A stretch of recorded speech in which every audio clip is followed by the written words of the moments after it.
আরে উন্নয়নের জোয়ারে নাকি দেশটা ভেসেছে, সেই দেশে নাকি আবার নির্বাচন এসেছে।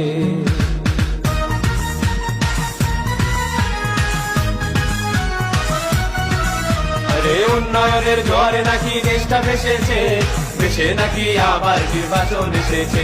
আরে উন্নয়নের জোয়ারে নাকি দেশটা ভেসেছে, দেশে নাকি আবার নির্বাচন এসেছে।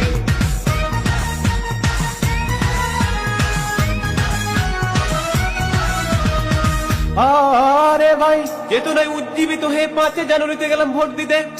কেন্দ্রে গিয়ে দেখি আমি আর 2টা কুত্তা ছাড়ার কেউ নাই। ভোট দিতে যাবো তখন পাশ থেকে একজন বলল, আপনার ভোট তো অলরেডি ছাত্রলীগ দিয়ে দিয়েছে। তখন আমি বললাম, ভাই আওয়ামী লীগ আমার ভোটটা মেরে দিয়েছে। সেই দেশে নাকি আবার নির্বাচন এসেছে। আরে উন্নয়নের জোয়ারে নাকি দেশটা ভেসেছে, দেশে নাকি আবার নির্বাচন এসেছে।